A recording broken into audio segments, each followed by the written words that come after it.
Welcome friends to this course on understanding absurdist drama. We are in week 5 and it is going to be lecture number 2. Today we'll discuss Pinter's most famous play, The Birthday Party. The Birthday Party was first presented at the Arts Theatre, Cambridge on 20th April 1958. The play recounts the story of a man named Stanley who lives a quiet, isolated life in a seaside boarding house run by Meg and Petty.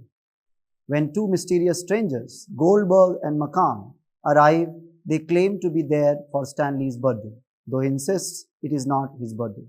Their celebration turns into a surreal and menacing interrogation, leaving Stanley traumatized and broken before he is taken away somewhere by them. The play features 6 characters: Petty, who is a man in his 60s, Meg, who is also in her 60s, Stanley, who is in his 30s, Goldberg, who is in his 60s, and McCann, who is in his 30s. We also have Lulu, a girl who is in her 20s. There are some key moments in the play. When the play opens, we find out that Stanley is living with Petty and Meg. The opening scene sets up his isolation, forewarning impending threat that Stanley has to experience. Calmness of Stanley's life is going to be soon disrupted with the arrival of two sinister strangers, Goldberg and McCann. Their arrival introduces tension, threat, and menace in the play. It is to be followed by a surreal interrogation, which would leave Stanley traumatized and transformed. Their interrogation also takes us deeper into the mind of Stanley, exhibiting his fears, anxieties, and perhaps repressed guilt. Pinter's Birthday Party is a masterful exploration of menace, threat, and existential unease that human beings are bound to experience by virtue of being born. The play remains a cornerstone of absurdist drama for grounding the absurdity of human life.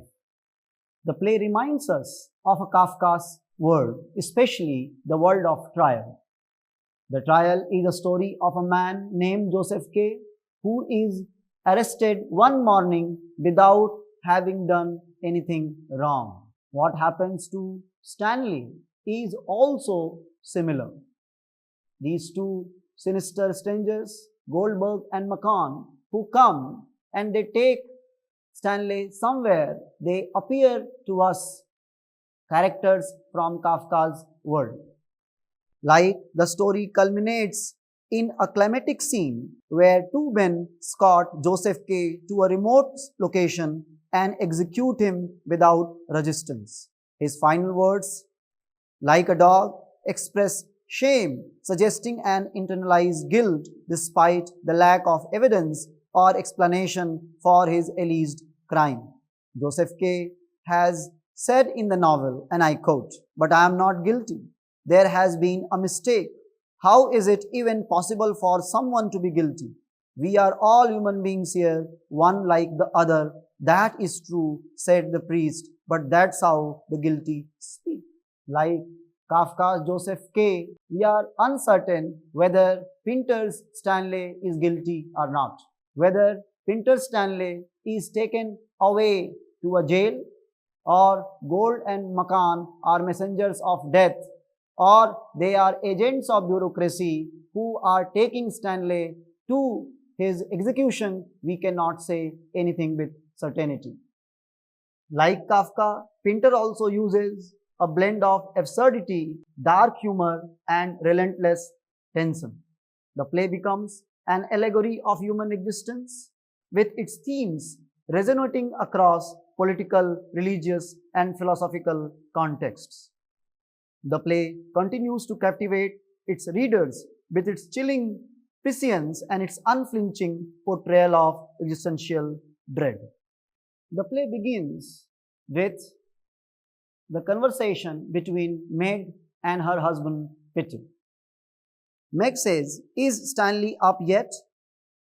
"I don't know. Is he?" "I don't know. I have not seen him down yet." "Well then, He cannot be up. Have not you seen him down? I have only just come in. He must be still asleep. Petty says, very nice. I knew it was. Oh, Meg, two men came up to me on the beach last night. Meg says, two men? Yes, they wanted to know if we could put them up for a couple of nights. Put them up here? Yes. How many men? Two. What did you say? Well, I said I did not know, so they said they would come around to find out. The conversation here appears to be routine, mundane and banal. Meg and Petty run a boarding house, and Petty, their husband, informs Meg that they might have two visitors, although for years they have not had any visitor. Why all of a sudden these two visitors are going to board and lodge with them? That becomes a question. The exchange between Meg and Petty reflects Pinter's comedy of menace, where ordinary conversations are layered with deeper implications. Whether these two men are ordinary guests who want to stay at the boarding house of Meg and Petty, or they are some sinister forces, it is not yet clear. However, those of us who have read the play, we know that these two men are going to disrupt the smoothness, calmness and comfort of Stanley's life, who has already been staying with Meg and Petty for more than a year. The arrival of the two men marks the intrusion of strangers into the life of Stanley, Meg and Petty. When Stanley wakes up and comes downstairs to have his breakfast, Meg discusses about these two men with Stanley. Stanley becomes paranoid and he tells Meg that these two men might be some sinister force. He says, Meg, do you know what? Meg, what? Have you heard the latest? No, I'll bet you have. Meg, I haven't. Shall I tell you what latest? You have not heard it? No, they are coming today. They are coming in a van. They don't know. They are looking for someone. They are not. They are looking for someone, a certain person. No, they are not. Shall I tell you who they are looking for? No, you don't want me to tell you. You are a liar. We know that Goldberg and McCann, they have not yet arrived. Yet, Stanley has become paranoid. There is also a possibility that he might be project his fears onto Meg, but we cannot be certain. When Stanley says they are coming today, who are these men? Why they are coming? And what is the meaning of the van? Because at the end of the play, we would come to know that Goldberg and McCann, they have come in a car and the color of that car is black. Black car may symbolize death. It may symbolize that Goldberg and McCann are messengers of death. So is the death approaching towards Stanley? Are these two sinister men forces of death, agents of death, instruments of death? What are they? And who are they looking for? Stanley says they are looking for someone, a certain person. Is Stanley aware that they are looking for him? Or is he just joking with Meg? We cannot deduce anything with certainty. This conversation between Meg and Stanley exemplifies heightened paranoia with which Stanley suffers. Pinter has perhaps deliberately left the meaning of they and someone vague, compelling the audience to question the truth of Stanley's statements. Is he genuinely warning Meg, or is he manipulating her for amusement or out of his own fears? Dialogues here oscillate between mundane and the menacing. Perhaps this trait of intermingling of mundane and menacing makes Pinter's plays comedy of menace. Comedy of menace is a term applied for a dramatic writing which combines elements of comedy and laughter with elements of threat, fear, and menace. The term was used by Irving Wardle to refer to the plays of Pinter.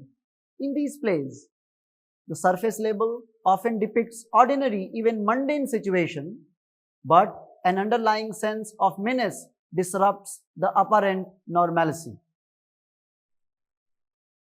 Characters frequently engage in power struggles, with dialogue serving as a weapon to assert dominance and control. The intrusion of an external force disrupts the characters' established routines and they appear isolated, unable to truly communicate or connect meaningfully. In other words, comedy of menace can be defined as a dark comedy. Comedy arises with humor, laughter, and the absurdity of human condition, whereas the menace arises from the lurking threat lying underneath. Now, what is the threat that Stanley is going to experience? With the arrival of Goldberg and McCann, the situation becomes tense and difficult for Stanley. Initially, though they do not tell that they have come to take away Stanley from Meg, yet we realize that there is something sinister about their presence. When Meg announces that it is Stanley's birthday, they decide that they will arrange a party for Stanley's birthday. Meg says, and I quote, "I wish he could have played tonight." Why tonight? It is his birthday. His birthday, yes, today, but I am not going to tell him until tonight. Does not he know it is his birthday? He has not mentioned it. Ah, tell me, are you going to have a party? A party? Were not you going to have one? No? Well, of course, you must have one. We will have a party. What do you say? They say to Stanley when he arrives, "You must not be sad today. It is your birthday." And there is a pause. Stanley says, "Ooh." Meg says, "It is your birthday, Stan. I was going to keep it a secret until tonight." Stanley, "No. What is this? It is your present." Stanley says, "This is not my birthday, Meg. Of course it is. Open your present." So it becomes clear that Goldberg and McCann are going to celebrate Stanley's birthday, who says it is not his birthday. The question is Stanley trying to conceal his birthday from Goldberg and McCann? Is he lying? If he is concealing his birthday from Gold and McCann, why is he concealing? The passage is rich with the comedy of menace. Meg insists on celebrating Stanley's birthday, even though Stanley is denying it is his birthday. The exchange blurs the line between reality and illusion. Is it really Stanley's birthday? Does Meg genuinely believe it is his birthday? Or she is just pretending to celebrate Stanley's birthday, which is not. The birthday party becomes a very pivotal moment in the play, suggesting not only the celebration but also confrontation. Goldberg's suggestion and insistence that they should have a party on Stanley's birthday implies that there is some ulterior motive that Goldberg has. In fact, Goldberg philosophizes the meaning of the birthday. He says, and I quote, "No, what makes you think that? As a matter of fact, every single one of my senses is at its peak. Not bad going, for a man past 50. But a birthday, I always feel, is a great occasion, taken too much for granted these days. What a thing to celebrate. Birth, like getting up in the morning, marvelous. Some people do not like the idea of getting up in the morning. I have heard them. Getting up in the morning, they say, what is it? Your skin is crabby. You need a shave. Your eyes are full of muck. Your mouth is like a bog house. The palms of your hands are full of sweat. Your nose is clogged up. Your feet stink. What are you but a corpse waiting to be washed? Whenever I hear that point of view, I feel cheerful because I know what it is to wake up with the sun shining to the sound of the lawnmower, all the little birds, the smell of the grass, church bells, tomato juice. Goldberg's words have existential undertones. When Goldberg says the birthday, what a day to celebrate, Goldberg is romanticizing the birthday. He considers that the birthday is a profound event which has often been overlooked. For him, getting up every day in the morning itself becomes a metaphor for birth and death every day and every night. His monologue oscillates between a celebration of life's ordinariness and grim acknowledgement of its physical realities and inevitable decay. This tension reflects the absurdist worldview, life's simple pleasures, and how fleeting they are, and often overshadowed by the looming realities of mortality and meaningless. In Goldberg's opinion, life is itself a slow march towards death. Therefore, the birthday becomes a celebration of impending death, a paradoxical celebration. His speech encapsulates the duality of human existence, the tension between celebrating life and its eventual consequent decay and death. Goldberg is perhaps also suggesting that human beings should celebrate the every day of their life. Getting up in the morning, which has become a ritual, should also be equally celebrated. Goldberg says, when you wake up in the morning, you need a shave. Your eyes are full of muck. Your mouth is like a bog house. Your palms and of course your hands are full of sweat. Your nose is clogged up. Your feet stink.